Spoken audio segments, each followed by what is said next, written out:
কার্যক্রম নিষিদ্ধ থাকা রাজনৈতিক দল আওয়ামী লীগ সহযোগী সংগঠনের নেতাকর্মী রাজধানী ধানমন্ডিতে মিছিল করেছে। নির্বাচনের সময় ঘুমিয়ে আসার সাথেই গোপনে সক্রিয় হয়ে উঠছে কাজকর্ম। নিষিদ্ধ /4 ওদিক থেকে।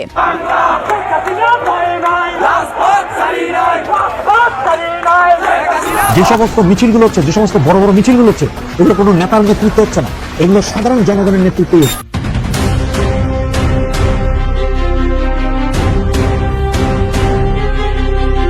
ডক্টর ইউনূসকে কোণঠাসা করে দিয়েছে আওয়ামী লীগ।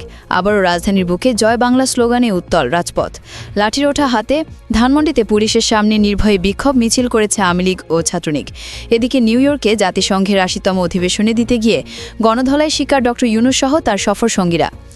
দিন যত যাচ্ছে রাজপথে সক্রিয় হচ্ছে আওয়ামী লীগ। জানা যায়, ডক্টর ইউনূস দেশ ছাড়ার পরপরই রাজপথ দখলে নেওয়ার সর্বোচ্চ চেষ্টা চালাচ্ছে আওয়ামী লীগ ও ছাত্রলীগ।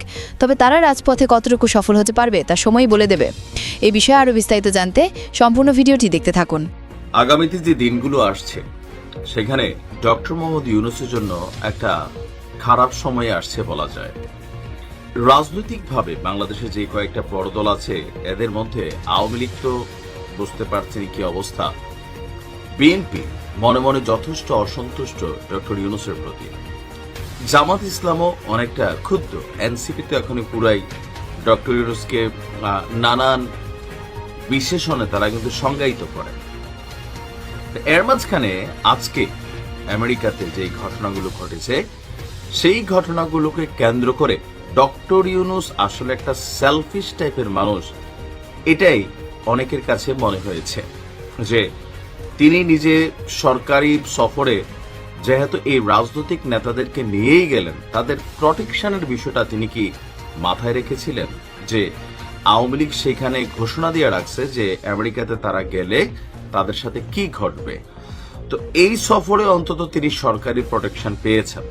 আগামী সফরে যখন ক্ষমতায় থাকবেন না, তিনি তো দেশে বিদেশে সফর করেন, তো সেই ক্ষেত্রে তার প্রটেকশনটা কি থাকবে? আজকে এনসিপি নেতাদের সাথে যা ঘটছে তাই কি ওনার সাথে ভবিষ্যতে ঘটবে? আর আজকে ওনার যে অবস্থান বা বাংলাদেশ দূতাবাস যে নিউ ইয়র্কে থাকা বা কনসুলেট শাখা অথবা আমাদের পররাষ্ট্র সেক্টর যারা এই নেতাদের প্রটেকশনের বিষয়টা মাথায় রাখেনি, নিয়ে কিন্তু ব্যাপক সমালোচনা তৈরি হয়েছে। এর মাঝখানে পিনাকি ভট্টাচার্য, সাংবাদিক ইলিয়াসরা গত সপ্তাহ খানেক ধরে হঠাৎ করে ডক্টর ইউনূসকে ইউনূস মিয়া থেকে শুরু করে কেউ ঠাপাইতে ঠাপাইতে হেলিকপ্টারে দৌড়ানোর হুমকি ধামকিও কিন্তু দিচ্ছেন। এখন সরকারে থাকায় তাদেরকে সম্ভব না। পিনাকির ওই ভিডিও আবার দেশে বন্ধও হয়েছিল। যাই হোক, আজকের এই ঘটনার পর পিনাকিদা আবার ডক্টর ইউনূসকে যে স্ট্যাটাস দিয়েছেন, এটা ওয়ান কাইন্ড অফ জয় বাংলা করে দেওয়া যে ডক্টর ইউনূস আসলে একজন সেলফিশ টাইপের মানুষ, এমনটাই তিনি তার স্ট্যাটাসে বোঝাতে চেয়েছেন যে একদিন এভাবেই সবাইকে একা ফেলে ডক্টর ইউনূস চলে যাবে। এই মেসেজটা কিন্তু একটা হিউজ ম্যাসিভ মিনিংফুল একটা মেসেজ। মানে তিনি বোঝাতে চাইছেন এই যে রাজনৈতিক দলগুলো আছে বা যারা আছে এই আওয়ামী লীগ সরকারের বিরুদ্ধে বা ফ্যাসিজমের বিরুদ্ধে ওই মুহূর্তে রুখে দাঁড়িয়েছিল, সরকার পতন ঘটিয়েছিল, তো এদের অনেকের লাইফই তো রিস্কে, আসলে কিন্তু রিস্কে, দেশেও রিস্কে বিদেশেও রিস্কে।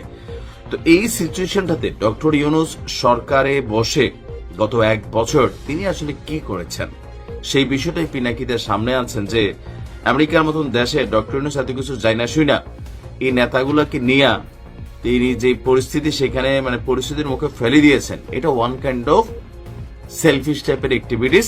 তিনি আসলে সবাইকে ফেলে আগামী দিনে নির্বাচনের আগে পরে তিনি কিন্তু সরে যাবেন। তো সরে গেলে বাকিদের অবস্থা কি হবে? বিশেষ করে এনসিপি সাথে সংশ্লিষ্ট যারা আছেন বা জামাত সরকারে যাবে, প্রধান দল হিসেবে যাক, বিরোধী দল হিসাবে তারা হয়তো যাবে। এনসিপি গণ অধিকার পরিষদ মিলে যে নতুন দল তৈরি হচ্ছে সেটা যে খুব বেশি ফাংশন করবে বিষয়টা কিন্তু তা না। সো ডক্টর পিনাকি ভট্টাচার্যের আজকের এই স্ট্যাটাস, এটা ডক্টর ইউনূসের জন্য যথেষ্ট কি বলা যায় অপমানজনক। যে ডক্টর ইউনূস একজন স্বার্থবাদী মানুষ আর তিনি সুযোগ বুঝে সটকে যাবেন বাকিদেরকে মৃত্যুর মুখে ঠেলে দিয়ে। কথাটা কিন্তু এইটাই। আর পিনাকির ভাষা এটা হচ্ছে তিনি কাউকে জয় বাংলা করে দেন। এমনকি সারাদিন ওনার ভিডিওগুলোতে আপনি যদি দেখেন বা অনেক জায়গায় দেশে বিদেশে সমালোচনা উঠছে যে ডক্টর মোহাম্মদ ইউনূসের সরকার যাদেরকে নিয়ে গেল তাদের নিরাপত্তার জন্য বিদেশে আসলে কি ব্যবস্থা নিত। আপনি কি মনে করেন আসলে? তবে আমিও মনে করি ডক্টর ইউনূস সাহেবের উচিত ছিল যে পররাষ্ট্র দপ্তর থেকে এই বিষয়টাকে হ্যান্ডেল করা, কিন্তু সেটা করতে ব্যর্থ হয়েছেন তিনি তো আর নিজে করবেন না, বাট তার আন্ডারে যারা আছে তারাই করবে। সো টিমের ব্যর্থতা মানে নেতার উপরে বর্তায়।